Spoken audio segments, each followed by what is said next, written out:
ಇತ್ತೀಚೆಗೆ unknown ನಂಬರ್ಸಿಂದ messages ಬರೋದು. ಆ ಮೆಸೇಜಸ್ಸಲ್ಲಿ ಯಾವುದಾದ್ರೂ ಲಿಂಕ್ ಇರುತ್ತೆ. ನೀವು ಆ ಲಿಂಕ್ ಮೇಲೆ ಕ್ಲಿಕ್ ಮಾಡಿ ನಿಮಗೆ ಆಫರ್ ಇದೆ ಅದು ಇದು ಅಂತೇಳಿ ಏನೋ ಒಂದು ಕನ್ವಿನ್ಸ್ ಮಾಡಿ ಅದನ್ನು ಕ್ಲಿಕ್ ಮಾಡೋ ಥರ ಮೆಸೇಜಸ್ ಇರುತ್ತೆ. ಆ ಮೆಸೇಜಸ್ನ ಕ್ಲಿಕ್ ಮಾಡಿ ಅಂದರೆ ಆ ಲಿಂಕ್ಸ್ನ ಕ್ಲಿಕ್ ಮಾಡೋದು ಅಥವಾ ಅವ್ರು ಕಳಿಸಿರೋ ಫೈಲ್ಸ್ನ ಡೌನ್ಲೋಡ್ ಮಾಡೋದು ಅಥವಾ ಓಪನ್ ಮಾಡೋದು ಮಾಡಿದ್ರೆ ಇಮಿಡಿಯೇಟ್ ಆಗಿ ನಮ್ಮ ಅಕೌಂಟ್ಸಿಂದ ದುಡ್ಡು ಕದೀತಾ ಇದ್ದಾರೆ. ಈ ರೀತಿಯ ಸ್ಕ್ಯಾಮ್ಸಿಂದ ಪಾರಾಗಬೇಕು ಅಂತಂದರೆ ಅಥವಾ ಸೆಂಡ್ ಮಾಡಿರೋರು ನಮ್ಗೆ ಯಾರು ಅಂತ ಗೊತ್ತಿಲ್ಲ ಅಂತಂದರೆ ಅದು ಜೆನ್ಯೂನ್ ಆಗಿದಾರಾ ಇಲ್ಲೋ ಅಂತ ಚೆಕ್ ಮಾಡಬೇಕು ಅಂತಂದರೆ ಅವ್ರು ಕಳಿಸಿರೋ ಲಿಂಕು ಜೆನ್ಯೂನ್ ಆಗಿದೆಯಾ ಅಥವಾ ಅವ್ರು ಕಳಿಸಿರೋ ಫೈಲ್ನ ಓಪನ್ ಮಾಡ್ಬೋದಾ ಅಂತ ಚೆಕ್ ಮಾಡೋದಕ್ಕೆ ಒಂದು ವೆಬ್ಸೈಟ್ ಇದೆ. ಆ ವೆಬ್ಸೈಟ್ ಯಾವುದು ಅಂತ ಈ ವಿಡಿಯೋದಲ್ಲಿ ನೋಡೋಣ. ಅದಕ್ಕೂ ಮುಂಚೆ ನೀವಿನ್ನೂ ನನ್ನ ಚಾನಲ್ಗೆ ಸಬ್ಸ್ಕ್ರೈಬ್ ಮಾಡ್ಕೊಂಡಿಲ್ಲ ಅಂದರೆ ಈಗಲೇ ಸಬ್ಸ್ಕ್ರೈಬ್ ಮಾಡ್ಕೊಳ್ಳಿ, ಹಾಗೆ ಈ ವಿಡಿಯೋಗೆ ಒಂದು ಲೈಕ್ ಮಾಡಿ.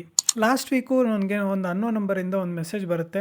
ಆ ಮೆಸೇಜಲ್ಲಿ ನನ್ನ ಕಾರ್ ಇನ್ಶೂರೆನ್ಸು ಎಕ್ಸ್ಪೈರ್ ಆಗ್ತಾ ಇದೆ, ಇಮಿಡಿಯೇಟಾಗಿ ನೀವು ಕಾರ್ ಇನ್ಶೂರೆನ್ಸ್ನ ರಿನ್ಯೂವಲ್ ಮಾಡ್ಕೊಳ್ಬೇಕು ಅಂತಂದರೆ ಈ ಲಿಂಕ್ ಮೇಲೆ ಕ್ಲಿಕ್ ಮಾಡಿ ಅಂತ ಒಂದು ಮೆಸೇಜ್ ಇರುತ್ತೆ. ಅನ್ನೋನ್ ನಂಬರ್ಸಿಂದ ಯಾವುದಾದ್ರು ಲಿಂಕ್ಸ್ ಬಂದರೆ ನಿಮ್ಮ ಮೊಬೈಲಲ್ಲಿ ಕ್ಲಿಕ್ ಮಾಡೋದಕ್ಕೂ ಮುಂಚೆ ಕಾಪಿ ಮಾಡ್ಕೊಳ್ಳಿ. ಆ ಲಿಂಕ್ನ ಕಾಪಿ ಮಾಡಿಕೊಂಡು ಗೂಗಲ್ ಕ್ರೋಮಲ್ಲಿ ಹೋಗಿ ವೈರಸ್ ಟೋಟಲ್ ಅಂತ ಸರ್ಚ್ ಮಾಡಿ ಆ ವೆಬ್ಸೈಟ್ಗೆ ಓಪನ್ ಮಾಡಿ. ಆ ವೆಬ್ಸೈಟಲ್ಲಿ ನೀವು ಅಕಸ್ಮಾತ್ ಯಾವುದಾದ್ರೂ ನಿಮಗೆ ಫೈಲ್ಸ್ ಕಳಿಸಿದರೆ ಆ ಫೈಲ್ಸ್ ಓಪನ್ ಮಾಡೋದಕ್ಕೂ ಮುಂಚೆ ಅದು ಸೇಫಾ ಅಲ್ಲ ಅಂತ ಚೆಕ್ ಮಾಡೋದಕ್ಕೆ ಫೈಲ್ ಸಹ ಅಪ್ಲೋಡ್ ಮಾಡಿ ಚೆಕ್ ಮಾಡ್ಬೋದು. ಈಗ ನಾವು URL ಕಾಪಿ ಮಾಡ್ಕೊಂಡಿದ್ದೀವಲ್ಲ, ಸೊ ಆ URL ಪೇಸ್ಟ್ ಮಾಡಿ ಸರ್ಚ್ ಅಂತ ಕೊಟ್ಟರೆ ಅದು ವೆಬ್ಸೈಟಲ್ಲಿ ಏನಾದರೂ ಇಶ್ಯೂಸ್ ಇದ್ದರೆ ಇಲ್ಲಿ ಫ್ಲ್ಯಾಗ್ ಆಗುತ್ತೆ.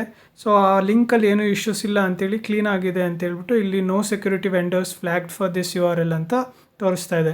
ಸೊ ಈ ರೀತಿ ಇದ್ದಾಗ ಮಾತ್ರ ನೀವು ಕಂಟಿನ್ಯೂ ಮಾಡ್ಬೋದು. ಆ ಲಿಂಕ್ನ ಕ್ಲಿಕ್ ಮಾಡಿ ನಿಮಗೆ ಏನು ಇವಾಗ ನನಗೆ ಲಾಸ್ಟ್ ಟೈಮು ಕಾರ್ ಇನ್ಶೂರೆನ್ಸ್ ಬಗ್ಗೆ ನಂದು ಕಾರ್ ಇನ್ಶೂರೆನ್ಸ್ ಎಕ್ಸ್ಪೈರ್ ಆಗ್ತಾ ಇದೆ ಅಂತ ಹೇಳ್ಬಿಟ್ಟು ಈ ಇನ್ಶೂರೆನ್ಸ್ ರಿನ್ಯೂವಲ್ ಮಾಡೋದಕ್ಕೆ ಈ ಲಿಂಕ್ ಮೇಲೆ ಕ್ಲಿಕ್ ಮಾಡಿ ರಿನ್ಯೂವಲ್ ಮಾಡ್ಕೊಳ್ಳಿ ಈಸಿ ಸ್ಟೆಪ್ಸು ಅಂತೇಳಿ ಲಿಂಕ್ ಕಳಿಸಿದ್ರು. ಸರ್ ನೀವು ಇದ್ರ ಮೇಲೆ ಕ್ಲಿಕ್ ಮಾಡಿ ನೀವೇನಾದರೂ ಇನ್ಶೂರೆನ್ಸ್ನ ಪಡ್ಕೊಂಡ್ರೆ ನನಗೆ ಪಾಯಿಂಟ್ಸ್ ಸಿಗುತ್ತೆ, ನನಗೆ ಯೂಸ್ ಆಗುತ್ತೆ ಪ್ಲೀಸ್ ಸರ್ ಅಂತೆಲ್ಲ ಒಂದು ಮೆಸೇಜ್ ಇತ್ತು. ಆನ್ಲೈನ್ ವೆಬ್ಸೈಟ್ ಮುಖಾಂತರ ನಾವು ಇನ್ಶೂರೆನ್ಸ್ ರಿನ್ಯೂವಲ್ ಮಾಡ್ಕೊಳ್ಬೋದಲ್ಲ, ಇವ್ರು ಯಾರೋ ಮೆಸೇಜ್ ಮಾಡಿರೋದನ್ನ ಯಾಕೆ ರಿನ್ಯೂವಲ್ ಮಾಡ್ಕೋಬೇಕು, ಅಲ್ಲಿಂದ ಆ ಲಿಂಕ್ ಕ್ಲಿಕ್ ಮಾಡಿ ಅಂತ ಅಂದ್ಕೊಂಡು ವೆಬ್ಸೈಟಲ್ಲಿ ಸರ್ಚ್ ಮಾಡಿದ್ರೆ ವೆಬ್ಸೈಟಲ್ಲೂ ಸೇಮ್ ಅಮೌಂಟ್ ಇತ್ತು. ಆದರೆ ನನ್ನ ಡೀಟೇಲ್ಸ್ ಎಲ್ಲ ಕರೆಕ್ಟಾಗೇ ಇದೆ. ಮೇ ಬಿ ಜೆನ್ಯೂನ್ ಇರ್ಬೋದು, ಅವರು ಆಫೀಸಿಂದನೇ ಮೆಸೇಜ್ ಮಾಡ್ತಾ ಇರ್ಬೋದು.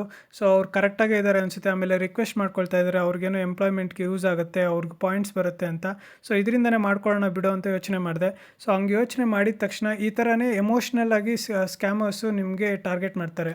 ಎಷ್ಟೇ ಎಮೋಷ್ನಲ್ ಆಗಿ ಟಾರ್ಗೆಟ್ ಮಾಡಿದ್ರು ನಾವು ನಮ್ಮ ಸೇಫ್ಟಿಯಲ್ಲಿ ಇರಬೇಕು. ಸೊ ಅದಕ್ಕೆ ಆ ಲಿಂಕ್ನ ಕಾಪಿ ಮಾಡಿಕೊಂಡು ಫಸ್ಟು ಆ ಲಿಂಕ್ ವ್ಯಾಲಿಡ್ ಇದೆಯಾ ಇಲ್ಲ, URL ಸೇಫ್ ಆಗಿದೆಯಾ ಇಲ್ಲ ಅಂತೇಳಿ ಚೆಕ್ ಮಾಡೋಣ ಅಂತೇಳಿ ಈ ವೆಬ್ಸೈಟ್ಗೆ ಹೋಗಿ ಚೆಕ್ ಮಾಡ್ಕೊಂಡು ಬಂದು ಆಮೇಲೆ ಅದೇ ಲಿಂಕ್ನ ಕ್ಲಿಕ್ ಮಾಡಿ ಅದರಿಂದನೇ ರಿಜಿಸ್ಟರ್ ಮಾಡಿಕೊಂಡು ರಿನ್ಯೂವಲ್ ಮಾಡಿಕೊಂಡೆ. ಸೊ ನೆಕ್ಸ್ಟ್ ಟೈಮಿಂದ ಯಾವುದೇ ಒಂದು ಲಿಂಕ್ ಬಂದರೆ ಅನ್ನೋನ್ ನಂಬರ್ಸಿಂದ ಅದನ್ನು ಕ್ಲಿಕ್ ಮಾಡೋದಕ್ಕೂ ಮುಂಚೆ ಯೋಚನೆ ಮಾಡಿ ಅದು ನಿಮಗೆ ಸೇಫ್ ಅನಿಸಿದ್ರೆ ಮಾತ್ರ ಅದ್ರ ಮೇಲೆ ಕ್ಲಿಕ್ ಮಾಡಿ, ಇಲ್ಲಾಂದರೆ ನಿಮ್ಮ ಅಕೌಂಟಿಂದ ದುಡ್ಡು ಹೋಗೋದಂತೂ ಗ್ಯಾರಂಟಿ. ಈ ರೀತಿಯ ವೀಡಿಯೋಸನ್ನು ಮಿಸ್ ಮಾಡ್ಕೊಳ್ಬಾರ್ದು ಅನಿಸಿದ್ರೆ ಈಗಲೇ ನಮ್ಮ ಚಾನಲ್ಗೆ ಸಬ್ಸ್ಕ್ರೈಬ್ ಮಾಡ್ಕೊಳ್ಳಿ, ಹಾಗೆ ಈ ವಿಡಿಯೋಗೆ ಒಂದು ಲೈಕ್ ಮಾಡಿ, ನಿಮ್ಮ ಫ್ರೆಂಡ್ಸ್ ಮತ್ತು ಫ್ಯಾಮಿಲಿ ಜೊತೆ ಶೇರ್ ಮಾಡಿ.